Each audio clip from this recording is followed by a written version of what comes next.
پێکهاتەی کلد و ئاشووری لە بەیاننامەیەکدا ئیدانەی بەکارهێنانی کورسی پێکهاتەکەیان دەکات لەلایەن پارتی دیموکراتەوە ڕایانگەیاند ئەوەی کە لێی دەترساین ڕوویدا کە لایەنێکی سیاسی کورسی کۆتا پێکهاتەکەیان بۆ بەرژەوەندی حیزبەکەیان بەکارهێناوە.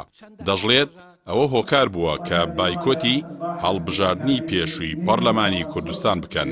سەبارەت بە کۆبوونەوەکەی پەرلەمان لە ڕۆژی پێنجشەممەی 7 ئایار و هەڵگرتنی پارێزبەندی لەسەر سۆران عومەر، پەرلەمانتاری کۆمەڵی ئیسلامی لە پەرلەمانی کوردستان بە دەنگی 57 پەرلەمانتار لە کۆی 58 پەرلەمانتاری ئامادەبوو کە 11 دەنگیان کورسی کۆتای پێکهاتەکان بوون، حیزبی ئەبنائی نەهرەین لە پێکهاتەی کلد و ئاشووری ڕاگەیەندراوێکی بڵاو کردوتەوە و تێیدا باز لەوە دەکات ئەوە پارتیە کە مافەکانیانی زەوت کردووە و دەنگەکەشیان بۆ خۆی بەکاردەهێنێت و دەیان کاتە بەشێک لە ململانێ حیزبیەکان.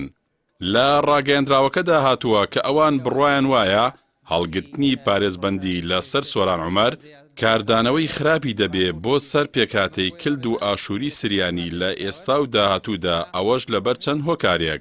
یەکێک لەو هۆکارانە بەشداری پێکردنیانە لە ڕێی نوێنەری پەرلەمانەوە لە ململانی نێوخۆی حیزبە کوردیەکان کە پێشتر هیچ کاتگەلی ئەوان لایەنێک نەبووە تێیدا، ئەویش سەنگەرگرتنە لە بەرەی لایەنێک دژ لایەنێکی تری.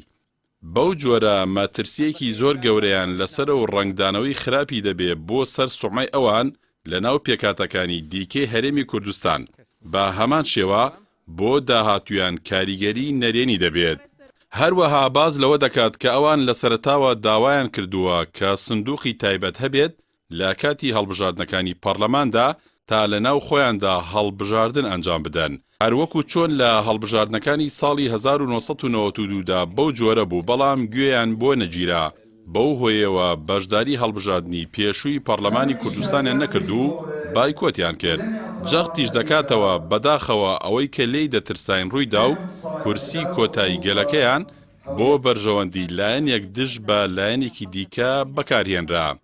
لە ڕاگەیەندراوەکەی ئەو حیزبەدا هاتووە پارتی دیموکراتی کوردستان کە ئیدارەی ئەو ناوچانە بەڕێوە دەبات، ئەوان تێیدا نیشتەجێن و دەژین لە هەردوو پارێزگای دۆک و هەولێر.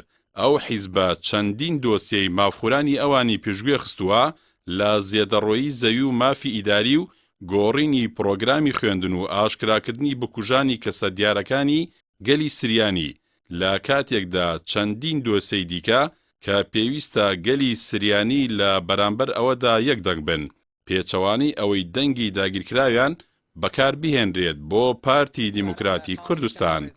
لە خاڵێکی دیکەی ڕاگەیەندراوەکەدا باز لەوە دەکات کە پێویستە ئەوان ڕۆڵیان هەبێت لە کایەکانی هەرێمی کوردستان، بەو پێی بەشێکە لە خاکی ئەوان، بەڵام نابێت بچنە ڕیزی لایەنێک لە دژی لایەنێکی دیکە، بە تایبەتی لە بابەتی ئازادی ڕادەربڕین و پیادەکردنی مافە دیموکراسیەکان لە هەرێم. لە کۆتاییدا ئەو پارتە مەسیحیە جەخت دەکاتەوە کە مافی کەمەنەتەوەیەکان و بڕیاری ئازاد کە مێشکیان پێپڕکراوە تەنها بە دروشم و دیماگۆجی و هەڵمەتی هەڵبژاردن و قسەی باق و بریق لە کەناڵە ئاسمانەکانەوە نابێت، بەڵکو پێویستە ئەوە بەکردار لە گۆڕەپانەکەدا بچەسپێت لە دۆخێکی لەم جۆرەدا.